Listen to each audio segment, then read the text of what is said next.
Servus, Glück auf und herzlich willkommen zu einer weiteren FC Bayern Reaction. Note, diesmal zum 26. Bundesligaspieltag bei Bayer Leverkusen. Ja, bevor wir da reingehen, wie immer der Hinweis, wenn euch gefällt, was ihr seht, hypen, liken, kommentieren, abonnieren, Glocke aktivieren, wenn ihr nichts verpassen wollt. Und damit gehen wir rein in den Bums. Abfahrt. Champions League Teilnehmer unter der Woche. Jo. FC Bayern ist zu Gast morgen bei Bayer Leverkusen. Darauf wollen wir schauen mit Vincent Kompany und Max Eberl und euren Fragen. Ich fange an. Stefan Kumburger von Sport 1, bitte. Guten Morgen. Vincent, vielleicht die wichtigste Frage zuerst. Wie sieht es mit dem Personal aus, vor allem mit den 3 Spielern, die sich in Bergamo verletzt haben? Ja, das war eigentlich alles relativ positiv, was wir gehört haben. Das heißt nicht, dass das jetzt für das nächste Spiel was ändert. Aber es hat auch schlimmer sein können. Ich glaube, dass Jonas Urbich jetzt, das besprechen wir mit den Ärzten, wann er genau wieder antreten darf, aber hoffe nicht schon nächste Woche irgendwann. Und Jamal ist, wie erwartet, diese Adaptation und letztendlich auch nicht schlimm, wann er wieder trainiert, vielleicht Anfang nächste Woche. Aber schauen wir mal. Und Das wird sich dann noch mindestens ein halbes Jahr ziehen, wenn nicht länger. Also 100 Pro, wenn er jetzt, weil er mal ein bisschen was gespielt hat und ein bisschen trainiert hat, dann solche Schmerzen hat, dass er noch nicht mal mehr vernünftig laufen kann, dann wird das noch etliche Monate dauern, bis der wirklich mal schmerzfrei ist. Da bin ich sehr gespannt, ey. dann gibt es Fonsi. Naja, diese internationale Woche wird uns helfen und ich hoffe, dass wir nach der internationalen Woche eigentlich voll wieder antreten können mit die volle Kader. Und das ist schon mal positiv für die nächsten 3 Spiele. Okay, dann müssen wir das anders lösen. Aber für diese Endphase ist es schon positiv. Heiko Niederer von der Bild-Zeitung, bitte.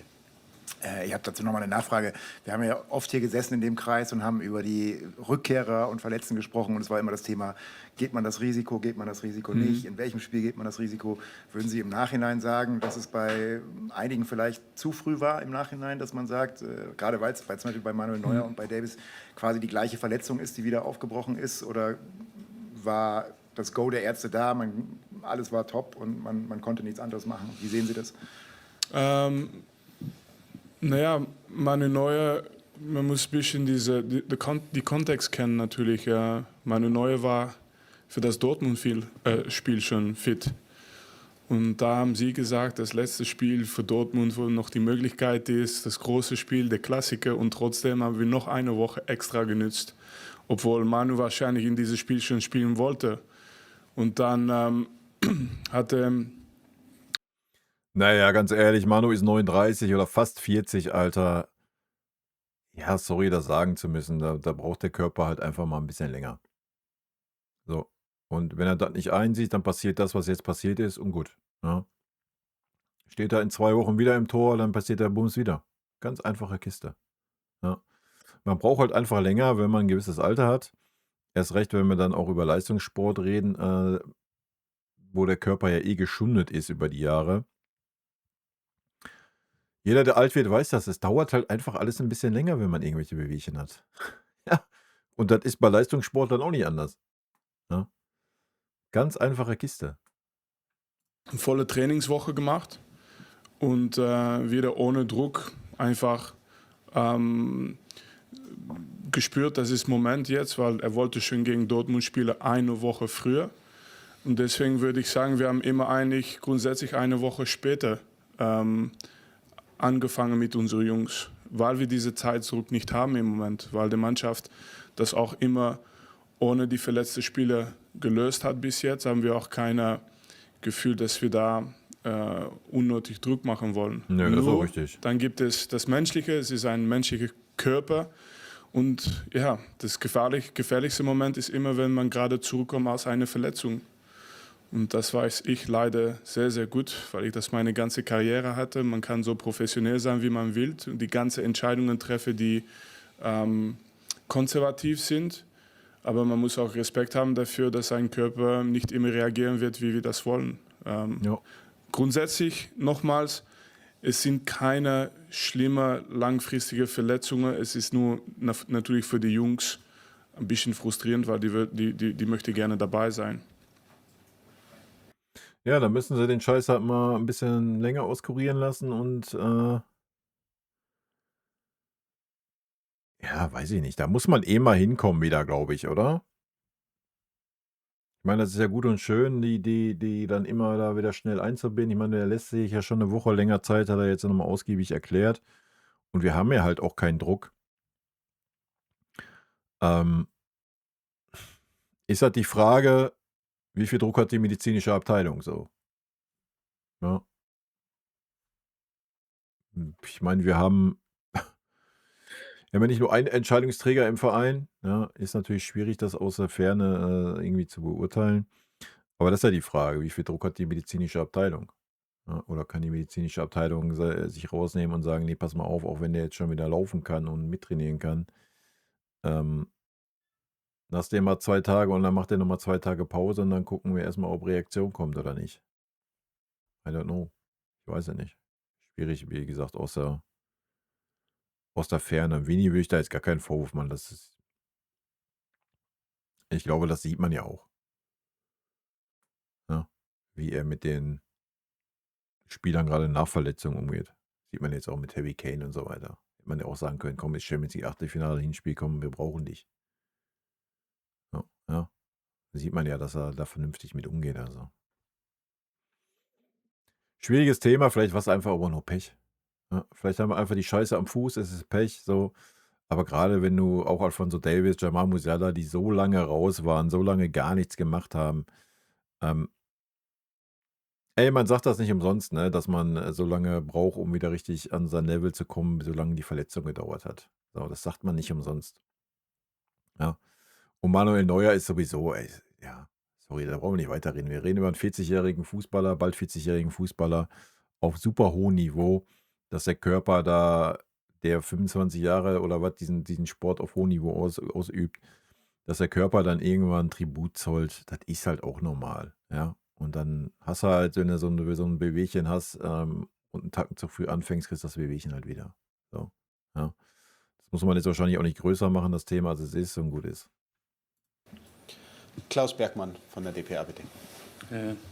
Herr Kompany, dürfen wir davon ausgehen, dass dann Sven Ulreich im Tor steht? Das ist ja jetzt eigentlich die logische Abfolge. Ja. Sie erleben ihn jetzt seit fast 2 Jahren, aber er hat ja kaum gespielt unter Ihnen. Können Sie mal sagen, welchen Eindruck haben Sie von ihm? Wie haben Sie ihn in der ganzen Zeit erlebt? Und auch, Herr Eberl, dazu kommt ja, dass er eine schwere private Zeit hatte. Wie haben Sie ihn in der Phase unterstützen können? Wie haben Sie ihn erlebt? Was bedeutet das vielleicht auch für ihn morgen, in diesen Schritten mal wieder im Tor zu stehen in der Bundesliga? Ich freue mich für Ulle. Ich mag Ulle. Ulle super zuverlässig. Ist natürlich nicht einfach für ihn so wirklich komplett ohne Spielpraxis. Ja.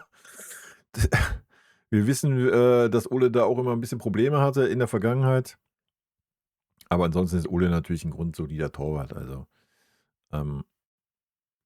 bin gespannt, wie er drauf ist. Freue mich auf jeden Fall für ihn, dass er mal ein Spiel kriegt und dass er zeigen kann, ja, dass er hoffentlich noch was kann. Ist ja auch nicht mehr der Jüngste. Sich zu zeigen. Ja, stabile Persönlichkeit, stabile Torwart, mit viel Erfahrung auch, hat auch viele Spiele in seiner Karriere schon gemacht.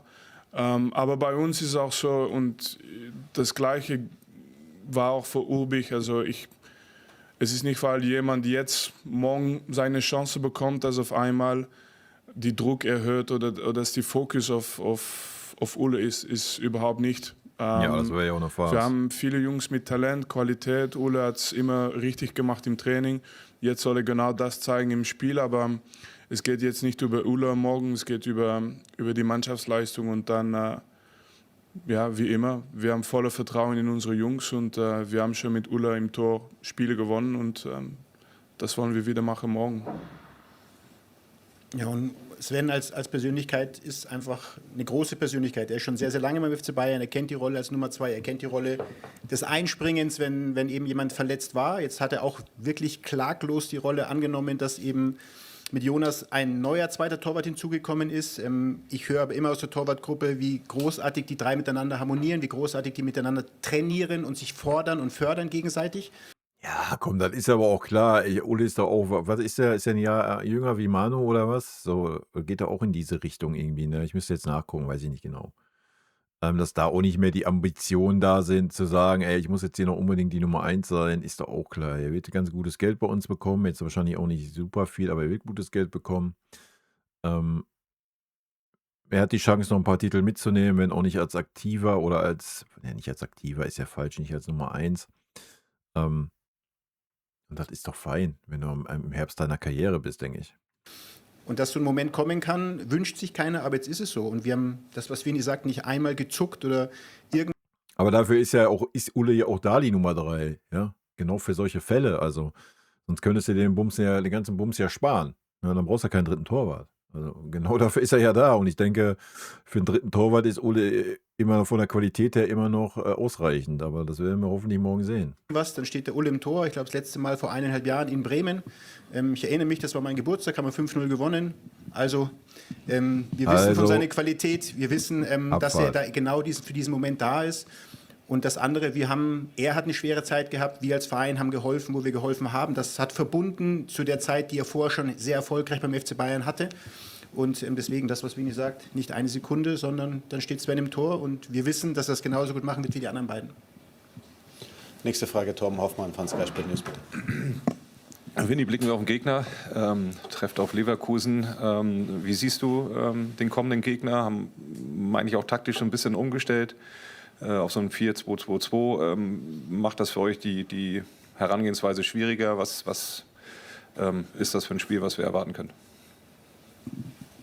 Na, taktisch umgestellt. Ich finde eigentlich taktisch sehr haben die auch eine Linie, glaube ich. Das machen die schon seit vielleicht das erste Spiel auch gegen uns. Diese 5-2-3, ich weiß, mit Poku, die manchmal ins Mittelfeld kommen, um eine extra Mann zu sein, um extra Druck zu machen. Aber vom Gefühl her ist es auch gut, dass die Ergebnis gegen Arsenal zeigt, dass es kein leichtes Spiel wird, weil sonst wird immer geredet über, man muss da hingehen und das ist alles selbstverständlich. Naja, die Frage ist, wie wichtig ist Leverkusen dieses Spiel gegen uns? Das ist die Frage.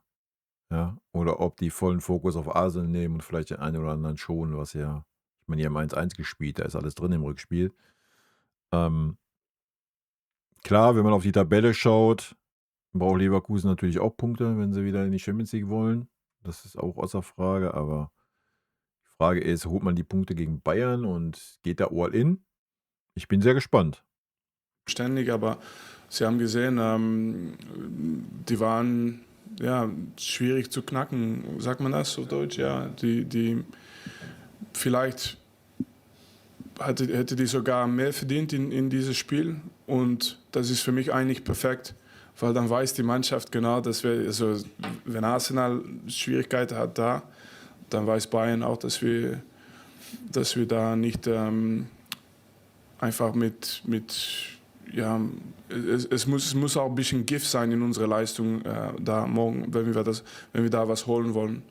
Und viel Talent, das bleibt immer. Manche sind noch jung, vielleicht ein bisschen weniger Erfahrung als vielleicht die Jahre davor, aber Talent ist noch immer da und das bleibt für mich ein Spiel, wo ich glaube, dass es für die Fans gut sein kann, aber auch nicht einfach für Bayern.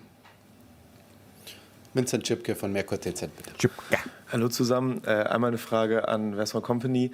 Es ging vom Spiel gegen Bergamo ziemlich viele Videos viral, wo gesagt wurde, es gibt keinen Trainer, der so viel Aura hat wie Sie. Die waren in allen Social-Media-Netzwerken geteilt. Kriegen Sie sowas mit und zeigen Ihre Kinder Ihnen mal solche Videos?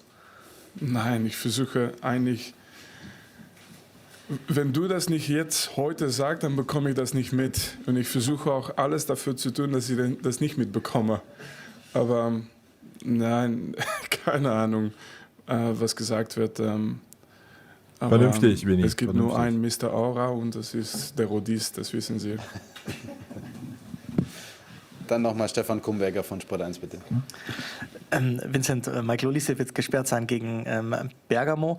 Die Situation, dass er nicht gespielt hat, wenn ich das richtig gesehen habe, gab es nur zweimal. Einmal gegen Bremen war er gesperrt und einmal gegen Gladbach haben sie ihn nicht spielen lassen. Wenn Sie auf die 2 Spiele zurückblicken, wie hat sich das Spiel des FC Bayern und Ihrer Mannschaft verändert ohne Michael? Weil normalerweise spielt er ja immer. Ja. Was eine Frage.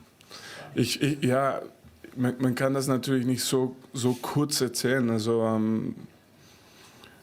ich hatte fast Angst, dass gesagt wurde, wir haben in die 2 Spiele verloren. Also zum Glück, wir haben gewonnen. Also das heißt, dass wir anders, weil ich finde, diese Spiele mit dieser Qualität kannst du nie 1:1 ersetzen. Wenn du das versuchst, dann hast du ein Problem. Und wir machen das halt anders ohne Michael, aber es kann. Und wir müssen halt nur am Tag Vertrauen haben in die Jungs, die spielen. Und natürlich sind wir eigentlich sehr glücklich, dass Michael bei uns, Entschuldigung, jetzt komme ich eigentlich zurück auf die, weil wir haben es gerade gehabt über Manu und Fonsi. Michael ist jedes Mal verfügbar gewesen. 18 Monate lang, das ist schon Wahnsinn. Und dass wir ohne ihn spielen, ist schon anders. Und ich glaube, wir schaffen das. Aber es zeigt, wie wichtig er ist für uns und was er bis jetzt geleistet hat, auch körperlich. Und dieses eine Spiel muss wir das schaffen, aber ich hoffe, dass er genauso zuverlässig sein wird in den nächsten Monaten, weil das war schon hervorragend von ihm. Kurze Nachfrage. Warum ist er nie verletzt? Ist das Glück? Ich weiß nicht, ja. Ich glaube, es ist immer eine Mischung. Also ich kann jetzt nicht von links nach rechts gehen mit meiner Aussage natürlich. Ja. Wir haben gesprochen über Fonsi und Manu und ich glaube, wenn man schon Verletzungen hat, hat man immer eine große Chance, wieder verletzt zu werden. Das darf man nie vergessen. Egal wie professionell du bist, egal wie gut deine Vorbereitung ist, wenn du schon Verletzungen hast, dann ist das Risiko größer. Das muss man immer wissen. Nur Michael hatte ein paar Verletzungen in Crystal Palace, aber ich muss ehrlich sagen, was der Junge auch nicht nur auf dem Platz, aber neben dem Platz macht für seine eigene Gesundheit, ist schon beeindruckend für so einen jungen Spieler. Er ist immer noch jung. Und wenn er das mitnimmt jetzt in die nächsten Jahre, dann wird er noch nach meiner Meinung ganz lange fit bleiben und sein. Man kann immer Pech haben, aber ich sehe eine gute Entwicklung für Michael. Naja, man hätte jetzt auch schlecht sagen können, Michael lebt professioneller als Alphonso Davies. Kannst du natürlich auch öffentlich nicht äußern, sowas, selbst wenn du das so meinst. Ja, ich gehe da mit Vinny mit. Wie gesagt, wenn du einmal eine schwere Verletzung hattest, wie Fonsi sie jetzt hatte oder Jamal, dann wirst du immer mal wieder Bewegchen haben. Das ist einfach so. Da wirst du nicht drum rumkommen.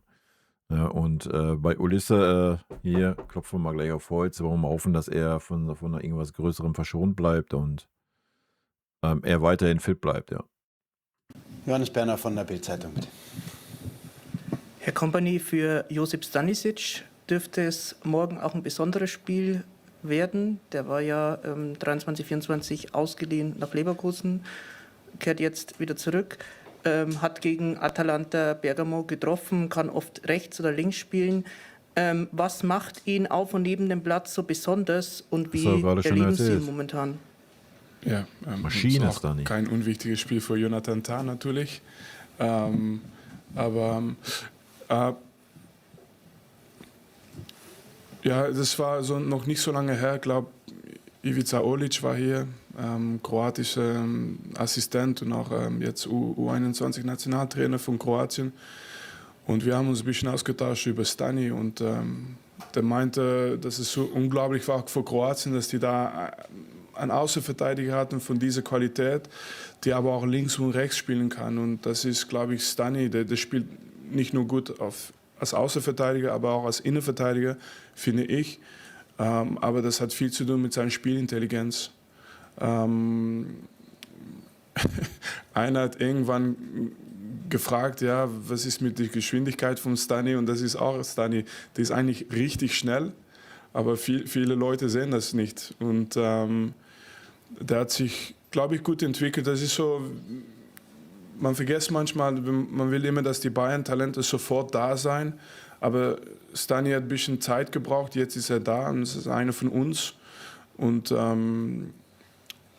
ja, der hat Macht's überragend gut, Stani, die letzten Wochen. Ja. Ja, er hat ein bisschen Problemchen gehabt, dann auch mit Verletzungen und so, hat ein bisschen Anlaufphase, dann war die ganze Zeit auf links. Ja, da ist er auch okay, natürlich, aber ich denke, rechts liegt ihm einfach nochmal ein bisschen besser. Gerade weil er dann auch ein bisschen öfter auf die Innenverteidigerposi abkippen kann und so.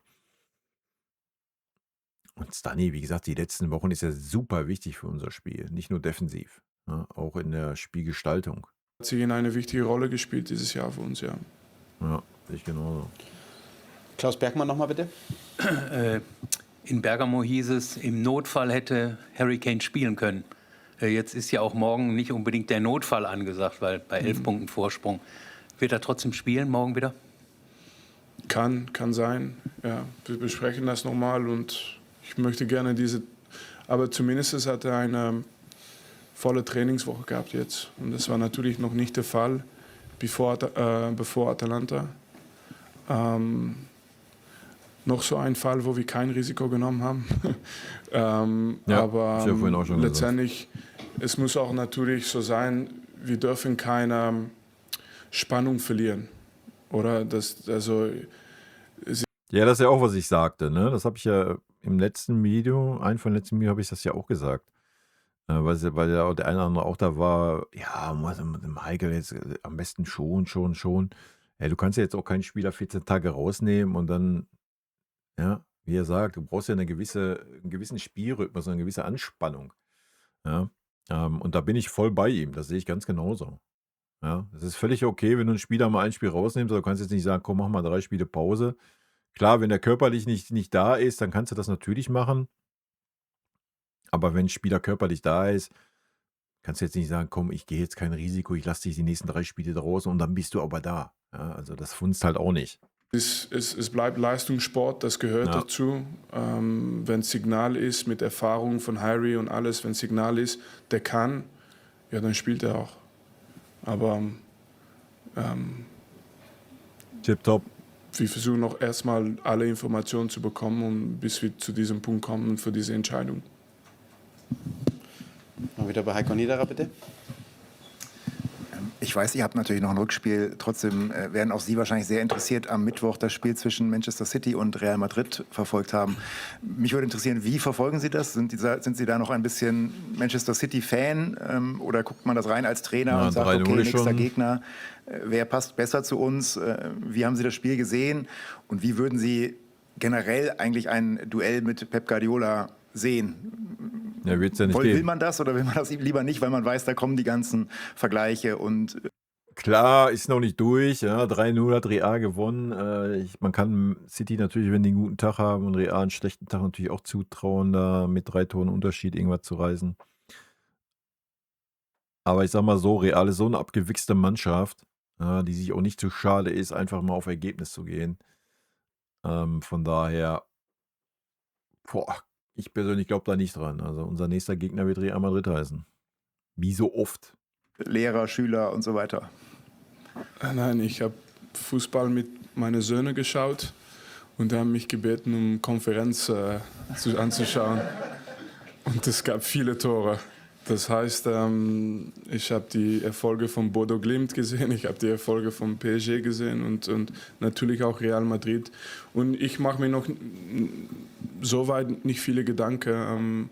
Es kommt ein Moment, wo es entweder, wir müssen erstmal selber noch in die nächste Runde. Ich weiß, wir haben schon einen sehr guten Schritt gemacht, aber trotzdem möchte ich nochmal diese Heimspiel richtig seriös zu Hause auch gewinnen. Und danach kommt irgendwann das Moment, wo du dieses Spiel vorbereiten musst. Ich denke ehrlicherweise noch nicht so weit. Was kommt und, Ja, ist doch richtig so. und wir wissen, dass es keine ja, dass es nichts einfach sein wird, ob es jetzt City ist oder Real Madrid. Wenn wir uns qualifizieren, dann es werden schöne Spiele sein für unseren Verein. Vincent Schipke noch. Ja, nochmal eine Frage an Herrn Eberl. In den letzten Tagen kamen wieder Berichte auf, wo es um Kritik an Ihrer Arbeit ging, was ja angesichts des sportlichen Erfolgs in der Saison, es hätte ja bislang kaum besser laufen können, ja, vielleicht verwunderlich ist für Sie. Haben Sie diese Berichte überrascht oder prallen Sie dann einfach an ihn ab?